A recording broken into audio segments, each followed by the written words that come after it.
Hey everyone, welcome back to the Sports Psych Show. Thanks so much for joining me. Today, I'm delighted to be speaking with mental skills coach, Dr. Duncan Simpson. Duncan, welcome to the Sports Psych Show. Hey Dan, great to be on here. I like to start by saying kind of a long time listener but first time caller. I've really enjoyed your show and some of the guests that you've had on, really kind of the who's who in our field. So really humbled to be on the show today. Well, thanks so much, mate. And I'm absolutely delighted to have you on. A long-term follower of your work over there in the US. English accent, so you've obviously emigrated over to the States. Give us an idea of your background. Give us a potted biography. Yeah, and I'll keep it relatively brief. I did my undergraduate at Leeds Met, which was kind of Leeds Carnegie at the time, and there's some fantastic professors there. And did that in physical education, but didn't want to be a PE teacher, which limited what I could do really as a career. I traveled and coached tennis in a few countries, lived in Australia for a little bit, came back to the UK, couldn't really get a job, to be honest. So, went back and spoke to kind of one of my old professors, and he really recommended, what did you like? What did you enjoy doing? And I said, look, the sports psychology classes were really of interest. So there wasn't a master's in sports psychology at Leeds Carnegie at the time, and I was living in Leeds and had family around there, and I really wanted to stay in the area. So I did a master's in sport and exercise science, but kind of specialized where I could in the psychology classes, but took biomechanics and nutrition and physiology, which at the time were perhaps not of interest, but have served me well now working, in a really collaborative team here at IMG. And then got to teach some undergrad classes, worked at the University of Leeds for a year, and then realized, look, if I'm going to take this career seriously, I need to get some mentorship, to be honest. I need to get some more experience. I need to learn from people in the field, and managed to apply and get into a PhD program at the University of Tennessee under Dr. Craig Risberg. And kind of from there on in, I've really, dedicated myself to this field, and it's been a passion ever since. And what was your PhD in? It was in sports psychology, but purely coming from we're based in the sports science department, and certainly took a lot of motor learning classes as well as sports sociology. So it was really the sports science background as opposed to a clinical psychology degree. Interesting. So you're now at the IMG Academy. You head up the mental skills there. How long have you been in charge there? Yeah, I came out to IMG. I'm closing in on 4 years. I was I was in academia in Miami at a school called Barry University for 6.5 years of kind of doing the teaching, the research, and made my way up to kind of associate professor, and then, done some research and grants, but was working with our athletes there and some individual clients. But I had colleagues up here that I greatly respected. We're about 3.5 hours from Miami, and I'd been up here a few times, and kind of got persuaded and kind of talked my way into getting a position here, and came in as the assistant head, and as the head person at the time. Andrew Wheeler moved on to another great opportunity. I was fortunate that they promoted me into the head role, and now I'm one of 11 mental conditioning coaches, and we're in the process of hiring a 12th. So really privileged to lead a pretty large team. There's not many kind of larger teams of specifically mental coaches in one space. So it really is a daily privilege to walk in and work with some amazing colleagues here. So tell me a little bit more about the IMG Academies, Duncan. What does it look like? How many athletes are involved? What sports? How many sports are there? Yeah, and I'll give you a little bit of context to the listeners if they don't know what IMG Academy is. It was really founded in the late 70s by the legendary coach Nick Bollettieri as a tennis academy. And even back then, Nick had the foresight of really championing the mental game. He had Jim Lair and other greats in the field that had come in and do work with the athletes. And obviously, those that know anything about the academy, they had Jim Courier and Andre Agassi, and we've had Maria Sharapova, Marcelo Rios, kind of a who's who of tennis players who've been through here. And then it was, then they extended and brought on golf under Jim Ledbetter, who you'll definitely know with your background in golf.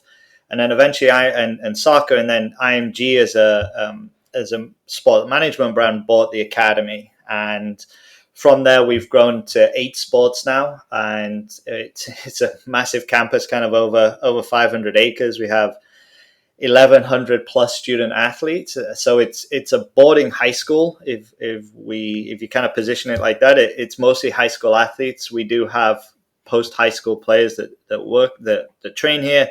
We have college athletes that come and train, and professionals, but it's primarily a sports academy. But the student athletes also go to school here. While some do some online schooling, most of them will go to school half the day and then do sport on the other side, and then we'll flip flop kind of morning, afternoon. And the day's never the same. That for sure. It's a ginormous organization. We're part of an even bigger organization, the owner. So it's a business, but it's an amazing place to work. So you mentioned high school age. So what age can a young athlete start at the academy, and what age do they usually finish? Yeah, I think the youngest we have, and again, don't quote me on it, I think the youngest we have is around 9 or 10. We have some rules in around boarding. We have some student athletes that live off campus with family and come in to train here. But about 90% of our student athletes live on campus, and we have over 50% of our student athletes are also international. So obviously their families don't often live here. So from the youngest, I'd say it's around 9 or 10. Most of our athletes are 12 to 18 years of age in that high school space. And then depending on the sport, we have football, American football here. So they're not able to participate in that until they're 14, 15 years of age. Tennis, golf, they can participate a little bit younger. So different sports have different rules. And also just the nature of the sport, and really, the physicality of that development, what actually fits in that sport. So soccer, for example, is U14 and above. But we'll have some younger athletes here. But most of our athletes, like I said, are probably 12, 13, 14, up to 18. And again, we have some postgraduates that are 19, 20.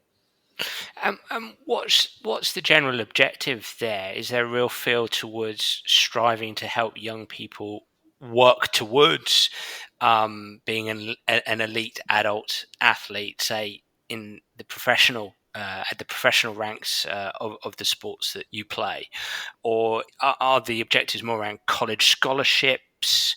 What are the objectives?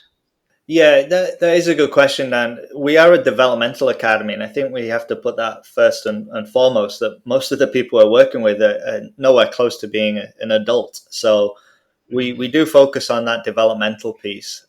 Now, do we have some elite athletes? We have some of the best, youth athletes in the world, but I use the word youth. They're still youth athletes.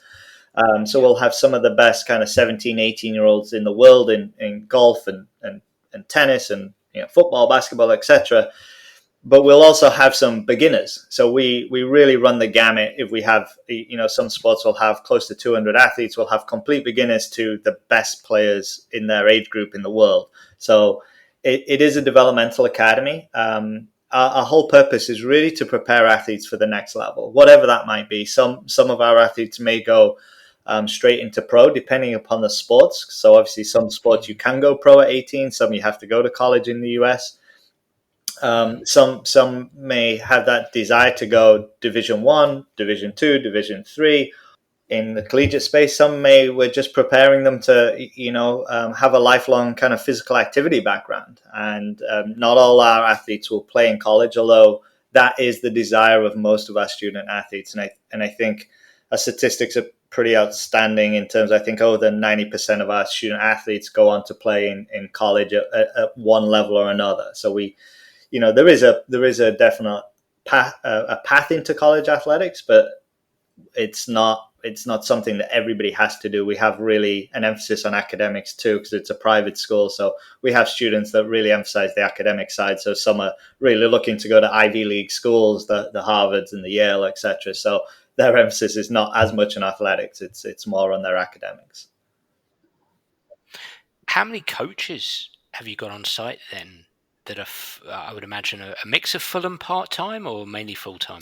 No, I believe all our staff, all our coaches are full time across the academy. Okay. When we take everything into context, there's over 800 staff, but that's also the business side, the marketing, administration, finance. In terms of coaching, you'll have different numbers based on the sport. So, for example, tennis is one of our biggest sports. We have, I believe, and don't quote me on these numbers, between 40 and 50 coaches at any given time. They try and look at the sports and the student athlete ratio to coaches. So, for example, tennis, it's about it changes during the year depending on groups, but it's a 1-4 or 1-6 ratio. If it's a soccer team, then they may have one primary coach for that team. So it may be one coach to 16 players. So it does depend upon the sport, but we and the size of the number of athletes in each sport. Some sports are a little bit lower in numbers, like track and field will have around 40 student athletes, whereas soccer we've got nearly 200. So that number of coaches changes based on the number of student athletes and the student athlete ratios. So you've got, sorry, did you say around 1,100 athletes? Yeah, around 1,100. Around 1,100. Yeah, we were Okay. impacted, of course, by COVID a little bit, but the academy's really bounced back really strongly, and we're stretching to a capacity of around 1,400, which I think the goal is in the next few years. Fingers crossed with the pandemic. Obviously, we're somewhat limited to space and housing and cafeteria and all the rest of it, but also the experience. I think once you go too big, you also dilute that individual experience. So they're looking at a cap of around 1,400, which I imagine will reach in a few years. So let's call it around about 1,200 students. Let's call it around about 800 staff. And as you said, some of those staff, quite a few of those staff, on the business side of things. So they're not all coaches. And you've got, well, you hopefully soon will have 12 mental conditioning coaches. So, I mean, wow, 12 mental conditioning coaches. I mean, that's, Duncan, that's a commitment. That demonstrates that IMG have committed to providing mental conditioning for their athletes. That's quite impressive. Yeah, and I think my immediate boss is Dr. Tara Morgan, who has a background in sports psychology, and the vice president David Hesse also has a background in sports psychology. But I think it goes back to Nick Bollettieri, and I think from the real beginning he saw that vision of the mental side being very important, and I can only thank leadership who have continued to really emphasize that. So we're really embedded, and I'm very grateful that they provide the resources and funding. But I'd also say that it's down to our team to continue to provide value and to support the student athletes in the way that they need to be supported. I think it's easy as a business. They could turn around and cut a department if we weren't providing value. So I think the big kudos to the staff, current staff and staff before, that have really made the impact, because if you're not making an impact, you're not going to be here. So I think that shows that there is a need for mental skills training in a youth sport environment. You use the term mental conditioning, and I like that term, but what does that mean? What's your day-to-day role at the academy if you're a mental conditioning coach? Yeah, I think what we're trying to do is we're incredibly embedded within the sports. So that notion of and again, I'm going to talk about my environment and what works here, and it doesn't necessarily translate because we're very fortunate. But it is that process of long-term conditioning and learning. With regards to the mental game, it's not about a one-off presentation, which unfortunately that's sometimes how our field is pigeonholed a little bit. Kind of come in, do those one-off talks. We're talking about conditioning the athlete over a long period of time. Each mental coach will be with their sport at least for a year, so they'll see their athletes just about on a daily basis, and we'll be delivering to them every week. So you get that opportunity to hopefully make that impact. So that's where we have strength and conditioning is one of our departments, and we feel the same in terms of the mental conditioning. It's going to be a long-term behavioral change and supporting these athletes. It's not a one-off kind of showmanship presentation. Are you still working through the coaches as well? Yeah, absolutely. The coaches are absolutely essential to the work we do, and thank goodness we have amazing coaches here that really embrace us. And I think the more once you come into once you're indoctrinated into this environment at the academy, that mental conditioning has been part of the fabric here for 20, 30 years, then I think it's easy for a coach to assimilate to that. Like, oh, okay, mental conditioning is just part of what we do, and that doesn't happen everywhere. So um, I'll say this, and this will be kind of no disrespect to our coaches, but we there's no hierarchy here. We belong as the mental coaches belong as just as much as the sport coaches, and we accept that, and the coaches accept that. So we work alongside the coaches. It's not they let us in or they don't let us in. Of course, we have to develop relationships with the coaches, and luckily, we have fantastic coaches. So we're integrated into the fabric, just like strength and conditioning is, just like nutrition is, just like our leadership department is. It's not an addition. It's just part of what they do. So I'll take tennis as an example, because tennis is the sport I primarily work in right now. We made a shift certainly a few years ago, and I give the kudos to the tennis directors that they just called it tennis time. It's not you're now going to strength, you're now going to mental, you're now doing leadership. It was just we have a block and it's 4 hours or 3.5 hours of tennis time, and within tennis time everything's integrated and it's not separate. It's all that's the time, and other sports have certainly followed that model. So it's just an integration. Sounds to me that you're not wrapped up in some kind of power threat relationship with the coaches, and so subsequently you've got quite a lot of psychological safety to add value, to speak straightforwardly, to be involved in quite an impactful way. Yeah, I think the point for the listeners would be, and for people who work in organizations, I think what's set up nicely here in the academy, we really have 4 areas. We have the sports that work as their own independent units. We have the school as academics. We have athletic and personal development, and then we have campus life, which is really obviously the dorms, but also the support system around their social living. And each one of those 4 entities, in terms of governance, we all have equal power. And I use power as probably not the best word, but school doesn't trump sport, and sport doesn't trump school, and school doesn't trump APD.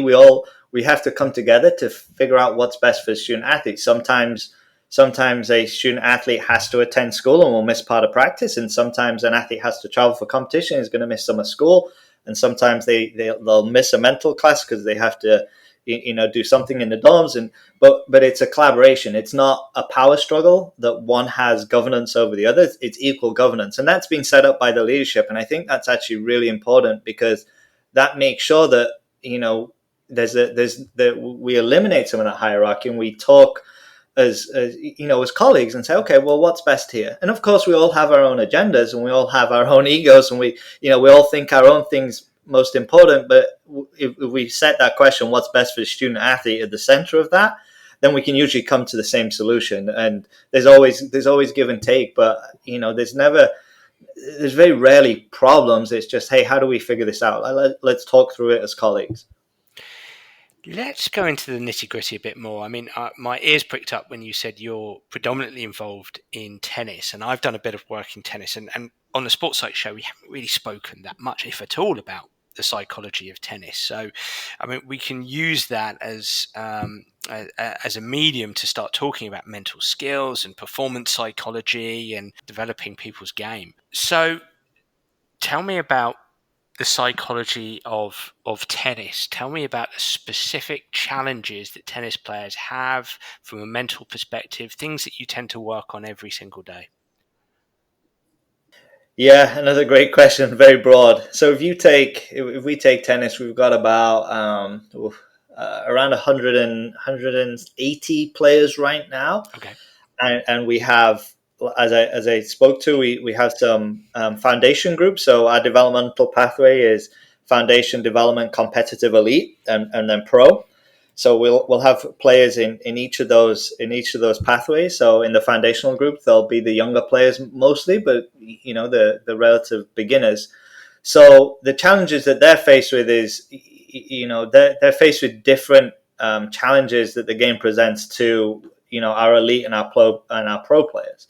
So if we take a foundational player, it's that day-to-day engagement and enjoyment with the sport, and that process of learning and growth mindset, and the feedback processes the coach gives, and self-efficacy, and all the things that you'd imagine that's really important in that foundational level to get them engaged in the sport and to help their learning process. When we get to the elite and we get to the professional level, then it's focused very much specifically on targeted areas of performance, whether it's managing focus, or whether it's really dealing with anxiety issues, or broadly it could be managing issues of travel and finance and coaching and restrictions on COVID right now, and visas, and all the things that kind of come along with that career pathway as a tennis player, which is very different to the foundation.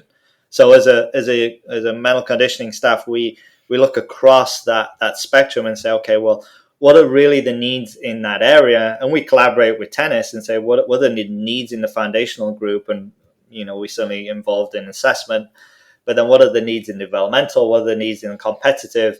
And then the elite and the pro level, and those are going to look a little different. Duncan, one thing I found working with tennis players, and I'm referring here to developing elite and elite level, that they tend to be so competitive that competitiveness gets in the way of their learning, or can get in the way of their learning, can get in the way of their performance. I've found that when I've watched them train, when I've watched them practice, that they can get so angry with themselves on the practice court that you do wonder if any learning is taking place. It would be good to have a little conversation around that. And then in the performance arena, on match day, their capacity to manage their own brutal competitiveness, I find isn't always the best, that they really can get in their own way, and very much to the detriment of their performance. Learning and performance, I think, can suffer through someone's competitiveness. Yeah, I think what's interesting, Dan, I'll probably frame it slightly differently. That I wouldn't say our players, but what I'd say is I'm actually championing more competitiveness with some of our athletes and less comparison. So what we have an environment is we have an environment, and it's not, I don't think it's unique just the academy, but we are kind of a case study whereby you have, like I said, you have somewhat of a developmental pathway, and obviously players are in groups and they understand their UTRs, they understand where they sit in the quote unquote pecking order. And then later on top of that, you're in a high school with other high performing individuals, and everybody's on social media. So it's very quick to self-assess on where they fall in that pecking order.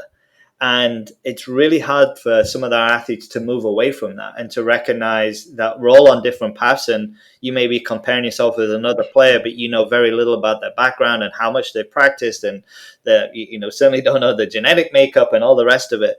So our athletes get very caught up in this comparison of, where do I sit? And then we obviously get involved with our egos, and then it becomes that, it can become that environment of fear of failure as opposed to competing and striving to win. So a lot of times I'm looking for my athletes to compete more, and we've certainly made a move in tennis to implement more competition.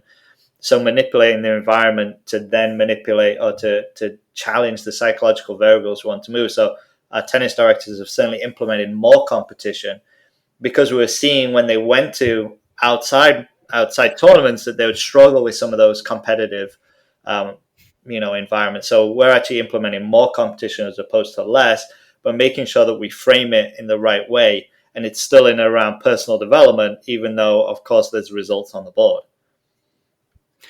I've gotcha. So you're, in essence, in many respects, redefining what it is to be competitive. You're trying to push a self-referenced competitiveness, a mastery orientation, essentially. Yeah, absolutely. That's you said it way better than I did, Dan, and a lot more concisely.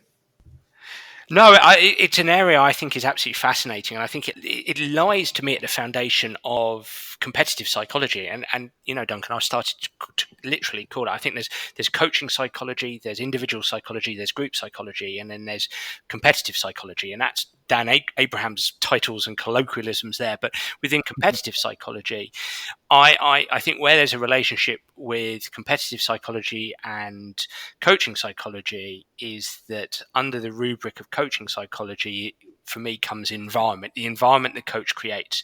And I think a mastery climate um, arguably delivers an optimal environment of learning and subsequent performing. And then that bears relationship with competitive psychology and achievement goal orientation. So being mastery oriented rather than, as you've mentioned, ego oriented. So I wonder if it's really interesting to me what you're saying, because to me it starts with the coaching climate. It starts with that mastery climate that you create as a group of coaches and staff. Moving on to the individual specifics of my achievement goals are mastery oriented as well. And then in training, everything is self-referenced. But I love what you've said there about everything we do in training. Actually, we've turned up the volume of competitiveness, but we're trying to help our athletes, our tennis players, move away from comparison and more onto self-reference. I love it. Yeah, absolutely. And I think one other layer, and I don't know, I wouldn't say this is unique to tennis. Other sports certainly have that rating system, but for those that are not familiar, we now have what's called a UTR, which is Universal Tennis Rating, and every tennis player, including kind of Roger and Rafa and Novak, we all get on this Universal Tennis Rating, and this rating is just a massive comparison tool. Our students really struggle to manage that. I mean, you win or you lose, and your rating kind of goes up and down little bits here and there. There's a big algorithm behind it, but it's heavily used in college recruiting.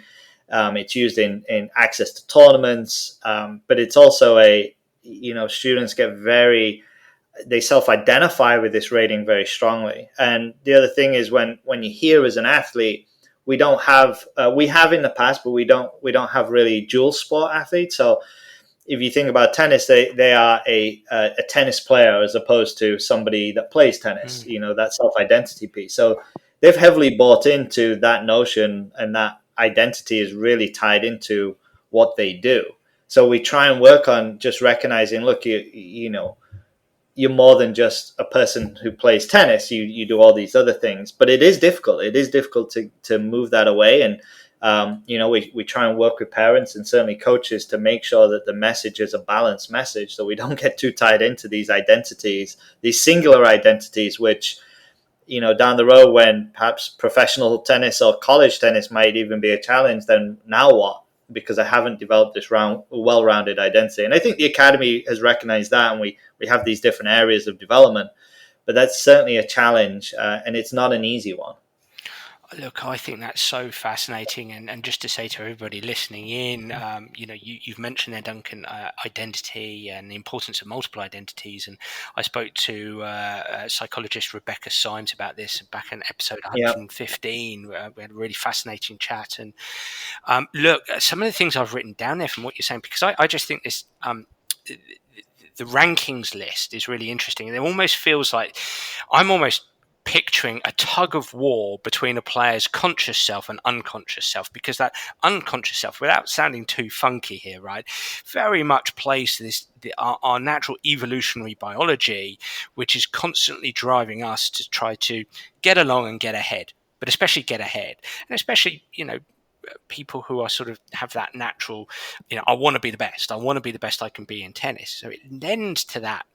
And that to me lends towards a sense of neuroticism, a sense of self-consciousness, a sense of constantly thinking about yourself in comparison to others. And that negative emotion, that neuroticism, that negative emotion kicking in as a consequence. On the one hand, I get it. I get it. And I almost kind of feel like quite excited. Hey, I might be on this list with Roger Federer and Novak Djokovic. On the other hand, when you get really deeply into tennis and you're really striving to get better and better and better, I can imagine it makes you look around you and say, oh, well, Johnny over there is now 5 ranking points ahead of me, or Mary over there is 100 places above me. And that can be so crippling. Because hey, look, it does so many things to your performance on, in a match. Yeah, if I give an example, Dan.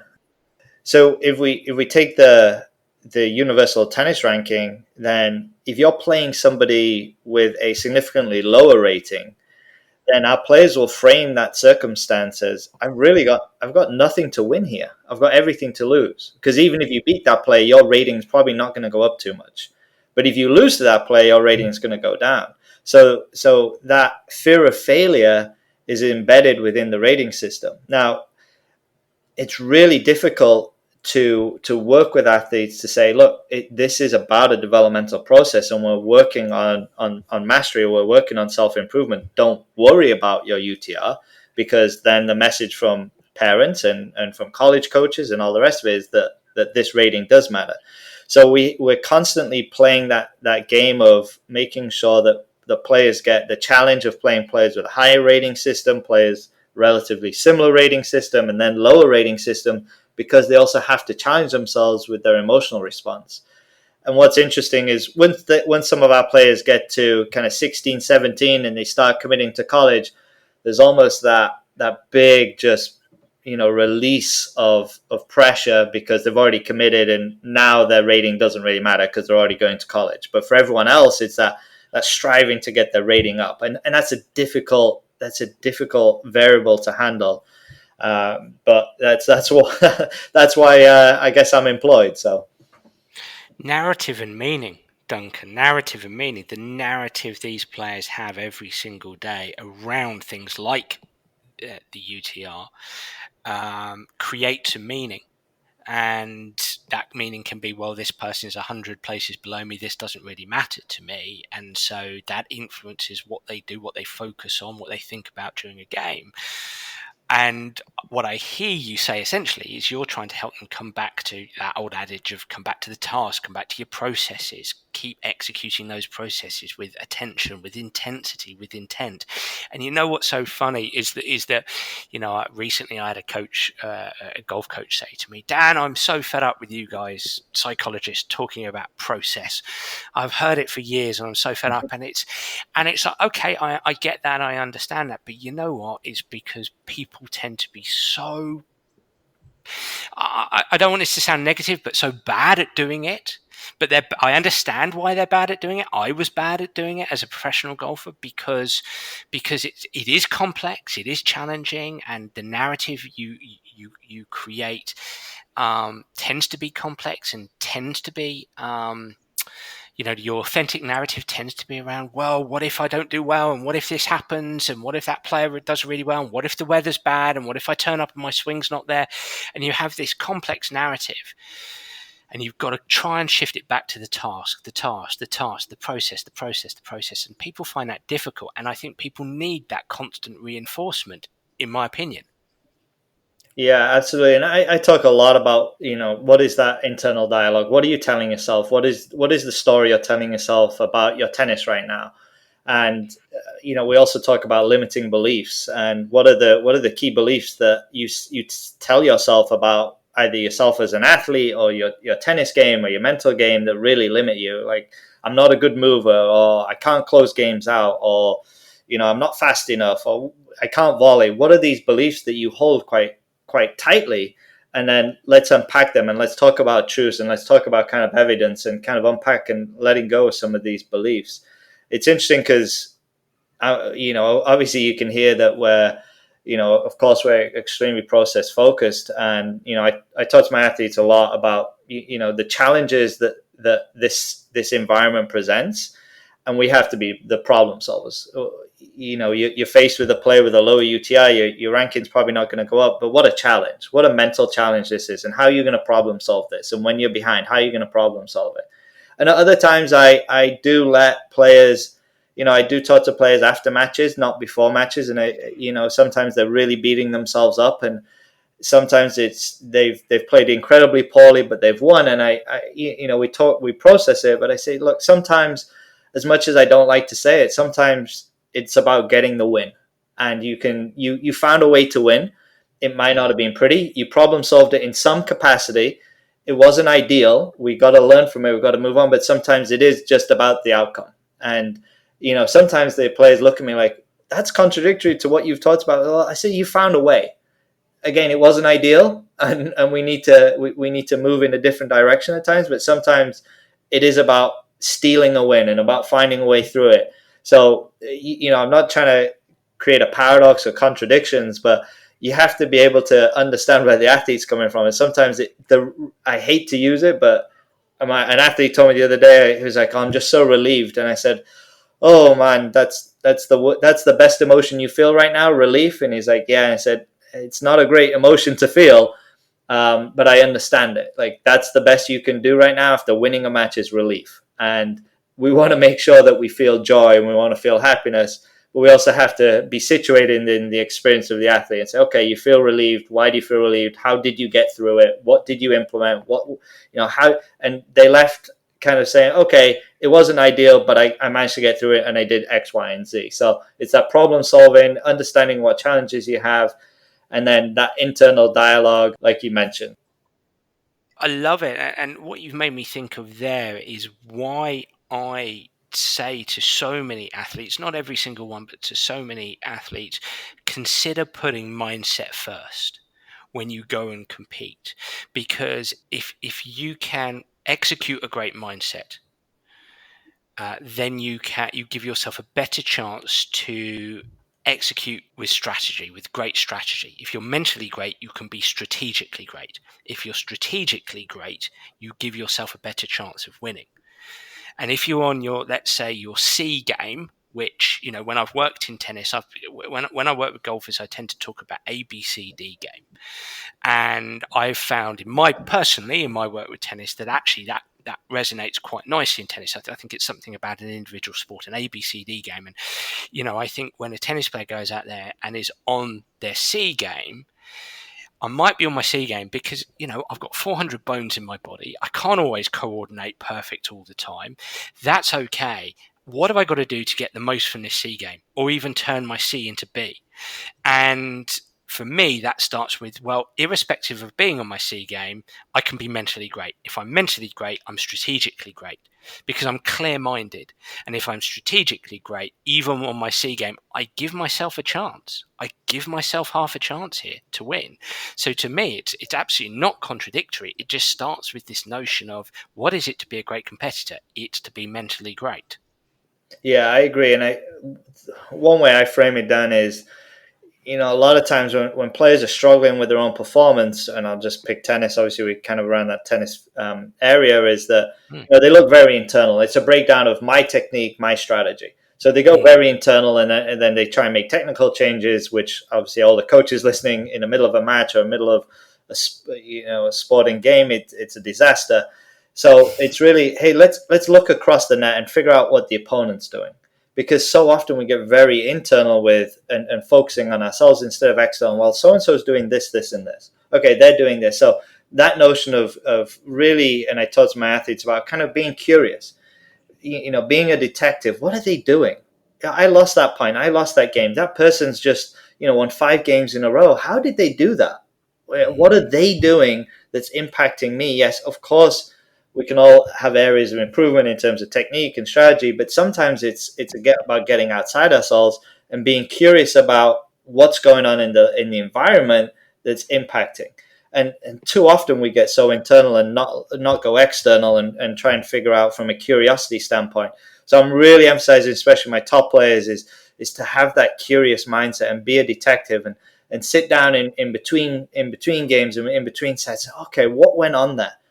What is my opponent doing? What is she doing well? What isn't she doing? What are her strengths? What are her weaknesses? And when they approach it like that, it's just a big kind of a shift from that internal anxiety and focus on ourselves to, okay, I've got to try and figure this out. And then we obviously get to more of the prefrontal cortex and the analytical thinking as opposed to more the amygdala response. I love that, because what I'm thinking there is about being an ecological detective. And I mean, we know from research, don't we, that the best tennis players are the ones who are able to anticipate, because they're great detectives of, triggers and cues and clues that are emanating from their opponent. And so I love what you said about, challenging players to be detectives. As you say, it gets them away from internal onto external, maybe a narrow external, even a broad external perhaps, but it gets them to think about what their opponent is doing. So it kind of is a two-pronged process, isn't it? Because it gets you external, but it also forces you to detect what the opponent is doing.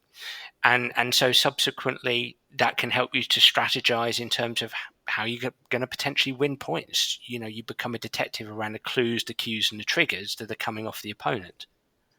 Yeah, and I give a really concrete example because I was speaking to one of our really high-level females the other day, and she came to this self-awareness by herself. So what she was recognizing, and we had a discussion, was how she was breaking down and using practice versus competition. So regularly in practice, and there's different forms of obviously the practice environment. We can take it to a very repetitive kind of blocked practice where it's singular, working on one, which I don't love anyway, but that's a discussion for another time. But very singular. Okay, we're going to work on forehand and forehand down the line, and it's very repetitive, and therefore then it is a very technical practice. They're working on internal. And then there may be that gray area whereby you've got a situation-based activity where it's you've got an opponent on the other side, so it's a live ball, but you're constrained by perhaps the rules or the size of the court, whatever you may think. And then we go to competition. So in that middle environment, you've got it's probably still a little emphasis on my technique, but I've got an opponent, and then switching to the competition where it's really I should be completely away from my technical analysis, more onto what's happening in this game-based scenario. So now what she's trying to do is say, okay, this part of practice, where is my intention, where's my focus, what am I working on? And then when I switch to the competition environment, completely switch away from that. Now we can reflect, and a high-level player may reflect and say, okay, on my serve, I'm just not bending the knees enough, and it's one kind of cue, a technical cue that it may need to adjust during a match, but it's not heavily on that technical focus. It's really on the opponent. So I think for coaches is to get athletes to think about what are they working on in different types of activities and different types of practice, and how that shifts along a continuum from a real internal focus on technique and strategy to really my opponent and what they're doing in their movements. So again, it's getting that awareness.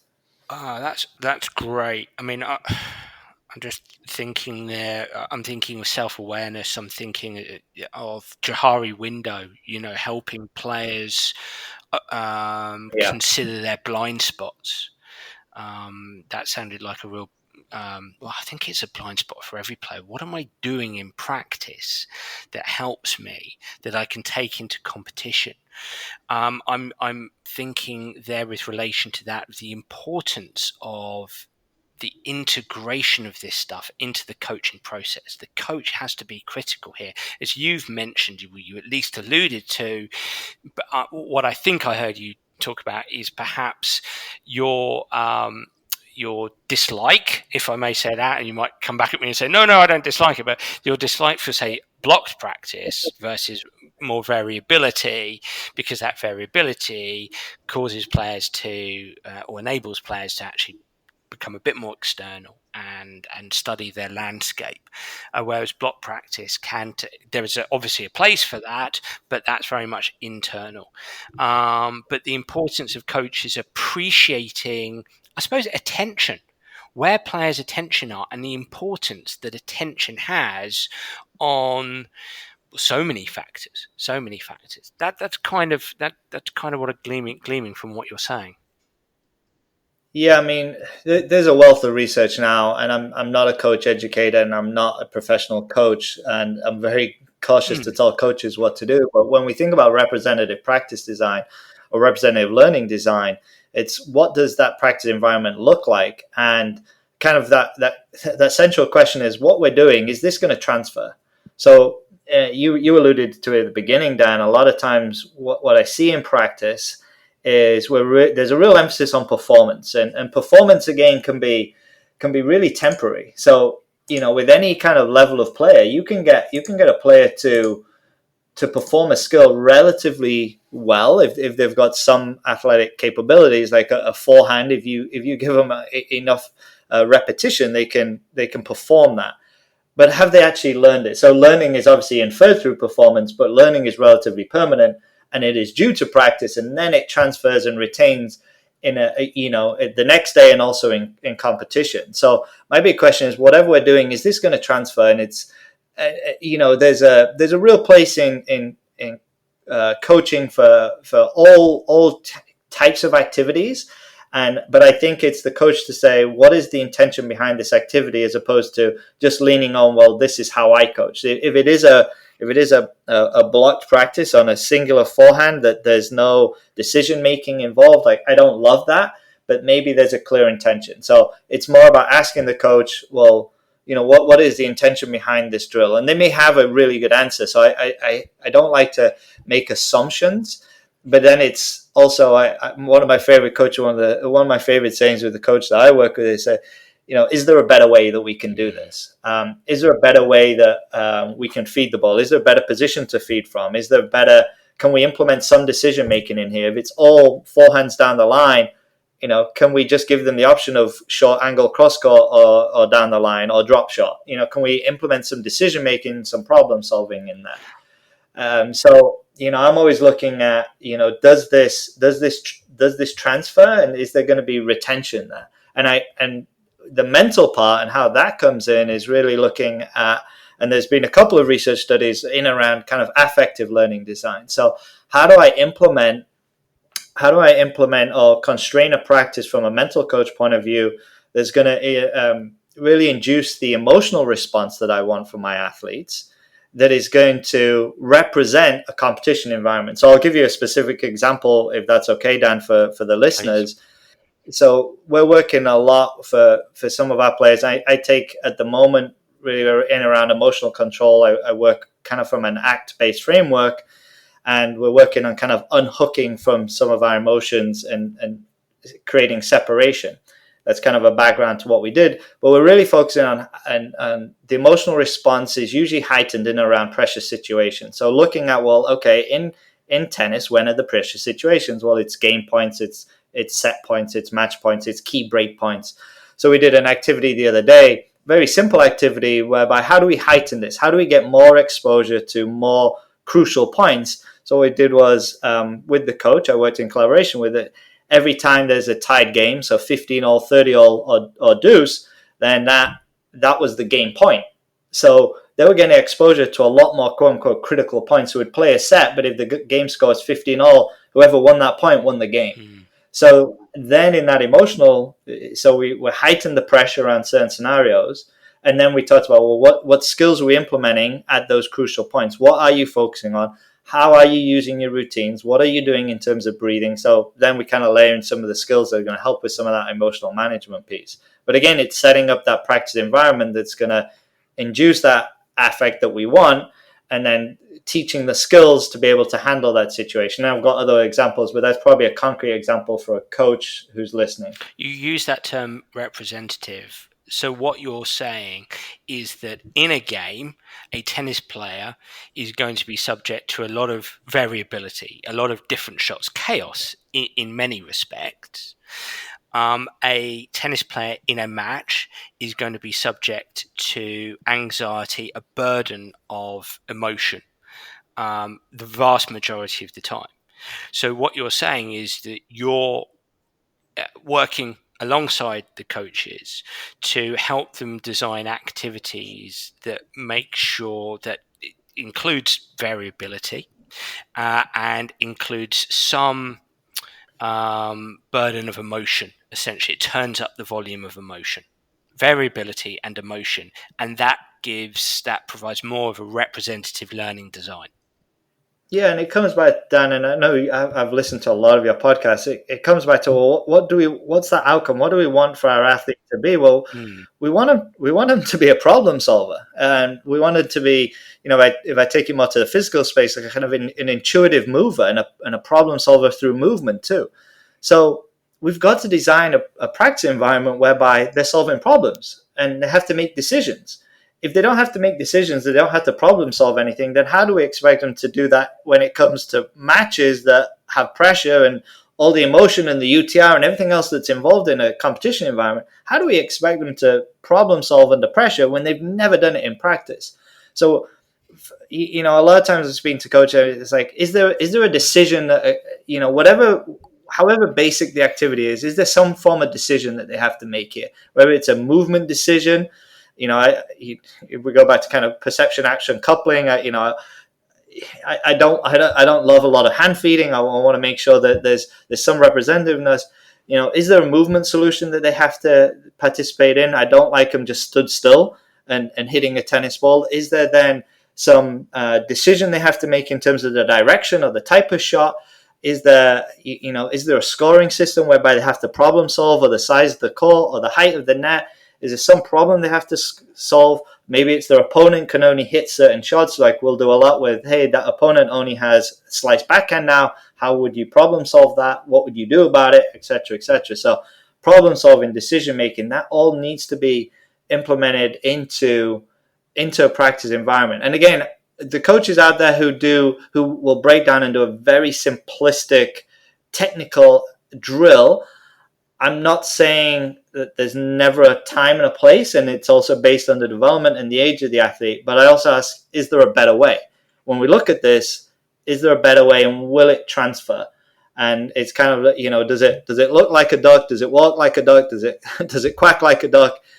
If it does, it's probably going to transfer. If it looks nothing like the game of tennis, then it's probably not going to transfer. So what we're doing is we're trying to increase performance, but we're not going to have learning there. And I'll give this last analogy because I think this is probably the best one that I've heard. I can't remember who I stole this off, Dan, but if you take a heavy boxing bag, if you hang a heavy boxing bag and you see it in gyms across the country, of course anyone can go up and hit it and learn technique on a boxing bag. But guess what? A boxing bag doesn't punch back, right? So once you get into a ring with someone, that boxing bag, while you might have learned the technique, all of a sudden that technique goes out the window because you've got someone who's throwing punches, and that self-protective mechanism comes in, et cetera, et cetera. So I like using that with coaches because it's like sometimes we have, whatever the sport is, we almost have that boxing bag. It's just very extracted from actually what that sport is, and therefore, yes, you can learn something on a bag and you can work on some things, but there's nothing quite like, hey, a live person trying to hit you, or a defender, or a guard, or an opponent that's trying to impact your own performance. I'll try and summarize what we've spoken about in the last 10 minutes there in a simple sentence. A tennis match is the execution of motor behavior while solving problems under pressure. And the closer you can design your sessions around those three factors, the execution of motor behavior while solving problems under pressure, the more representative it is, the more chance there is of transferring. That's not to say that a coach might not take a player away and simply work on motor behavior on its own. Of course, they can do that. But when they're doing that, what perhaps needs to be understood is that isn't particularly representative of what they're doing in a game. So perhaps doing it occasionally, perhaps doing it with for the purpose of breaking down a technical behavior or something like that. Have I summed that up okay? Yeah, way better, way better than I could. I think I talked for 10 minutes and you did it in about. No. I love it. And I think that's where kind of I think coaches, if they can get some of the, learning around kind of motor learning and skill acquisition, and, luckily there's some fantastic coach educators out there whereby, I think can help inform coaching. And of course, coaching can help inform skill acquisition folks, whereby, hey, we can marry this together, because we have some phenomenal coaches. I never want this to come across as a criticism. In fact, I learn probably way more from our coaches than they learn from me. But it's about, is there an intention behind what we're doing? And when we have intentionality, we're setting up an optimal learning environment for our student athletes. And that's all we're trying to do, is like, is this optimal for our student athletes? And is there a better way to do it? So kind of being that environmental architect. And you use the term marry together, and I'm passionate about marrying together different approaches. You've in the last 10 minutes sounded quite ecological in some of your thoughts, which I love and I share. At the same time, I know that there would be a lot of coaches out there who are very, very ecological and might say to me, well, Dan, we just need to set up an affective, as in an emotional learning design. And that's all we need to do. And players don't need mental skills. And they take the ecological framework. They're certainly quite extended with the ecological framework. They're quite far removed from somewhere where I am, which is completely appreciating the importance of the environment and the impact that can have on someone's psychology. Completely in agreement with everything we've spoken about along the lines of representative learning design. Having a more sophisticated relationship with learning. However, not at the expense of a coach being able to take a player away and working on one single stroke, ground stroke or something like that from time to time, if there's, as you're saying, an intention, a clear intention there. Also, players potentially learning mental skills, even in a classroom environment. I don't think that is a waste of time. There are some ecological coaches, some involved in the world of, say, ecological dynamics, who would say, well, we're not, and they can absolutely hypothesize that. More power to them. But I think it's striving to marry these approaches together and having a sophisticated, perhaps as pragmatic and eclectic approach as we possibly can as a group of coaches. Yeah, you summarized it really well, Dan. I mean, one concrete example, obviously we're based in Florida. So sometimes the players have been out on court for 3 hours in 90-degree heat. Now, if I'm then gonna take them into a sports psych session, and maybe I just want to talk to them next to the court or do something on court, the actual learning impact is going to be really minimal. All they're dying to do is get inside and get under air conditioning, and that's all they want to do. So there's time and a place for me to really do a more psychoeducational approach, and I think about it kind of the knowledge, the skills, and then the experiences. So we take that kind of ecological environment. That's really where we create the experiences in practice. We implement the skills, so implementing breathing in practice, but we may learn some of the basics in breathing in a classroom, or we may learn kind of by watching some video in and around the notion of routines or what a routine might look like by watching some of the players. So there's absolutely a time for a classroom-based session, that kind of hybrid, maybe a courtside chat, then there's implementation into practice. So it's not, it's and that's really where being pragmatic and also just that's really the art and the science of mental coaching, but also, sport coaching. I think sport coaching can also sometimes get out of the practice environment and do a little bit more in the classroom. And again, some people may shudder when I say that, but you also have to look at your athletes. Some of them want to sit and just kind of absorb it through a different lens. Maybe watching a video of themselves or watching a video of a pro athlete is going to make that connection stronger than just hearing it out on the field.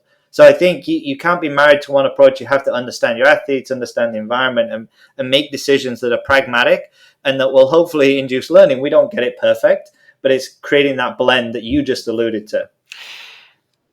If we're married to a single approach, we can miss the nuance of context and the nuance of individual differences. Couldn't have said it better. You've done that several times now, and that's why you're on that end of the podcast. No, it's just to be fair, it's from your rich description. I mean, just listening to you there, and I loved that. I mean, you gave me a context of in the heat, the players just want to get out the heat. Maybe they're still capable of listening and learning, but they want to get out the heat. But I also like what you said about, sometimes athletes just want to sit and watch, just want to sit and have a conversation. We can't always be obsessed with the athlete has to learn in their environment. We have to be more robust than that. I think we have to be more flexible than that. Duncan, that's an absolutely fascinating chat. I think we've kind of split the world of learning and performance there. And, when we were talking about performance earlier, I was thinking back to the conversation I had with Kath Bishop around her book and the search for a better way to succeed. And I love that. I actually got that term sophisticated from Kath, shamelessly stolen. Not that she made up the word sophisticated, but, she talked about a more sophisticated relationship with winning. And I almost feel that, we spoke about that earlier, but I like what we've spoken about in the last 20 minutes in terms of having a sophisticated relationship with learning. I think that's absolutely vital. I mean, I think last thing to add here is that the relationship that you guys there have with your coaches sounds really, really profound, and sounds like you really can feel like you can make an impact, because there seems to be a real integration between the psych side and the coaching side, delivering on the holistic piece there. Yeah, I think, my job is, and the question I always ask our team is what's best for a student athlete. And I'm lucky to work in an environment where I think 99.9% of the coaches feel the same way. And let's put egos aside and let's say, okay, what is best for a student athlete here? And maybe it's best that Duncan speaks here, or maybe it's best that one of the coaches speaks, or the assistant coach, or maybe the strength coach or the leadership coach. How do we best support the student athlete? And if we take it from that premise of what's best for them, then we can all get on the same page pretty easily. It's just about collaboration. Nobody has the answers to everything. I'm not a nutrition expert, a strength and conditioning expert. So we need each other. We all need to work together for really the development of the athlete, and it doesn't matter what level they're at. So it is about collaboration. It is about putting egos aside. And I think one of my favorite quotes, and I'm sure you've said it before, Dan, actually on the podcast, is, you haven't taught until they've learned. And that's John Wooden. And that's what kind of, if I could summarize anything, that's what I'm trying to do. I'm trying to make sure that I teach them, but make sure that obviously that I'm doing it through that learning process and understanding what it takes for some athlete to learn. Well, on the quote from John Wooden, we'll call it a day there. Duncan, thank you so much for your time. That was awesome. How can people follow you? You're on Twitter, aren't you? What's your handle? Yeah, it's Sport Psych Dunk, DUNC. And if people want to reach out to me via email, it's duncan.simpson@img.com. So they'll be able to find me there. So usually Twitter or email would be the best way. I'm happy to talk to anyone and collaborate. So yeah, it's been a real pleasure, Dan. And I know I mentioned at the beginning, but I really appreciate what you've done and put an amazing resource together. There's some fantastic people you've had on the podcast, people that I deeply respect, some that I know, some that I don't know.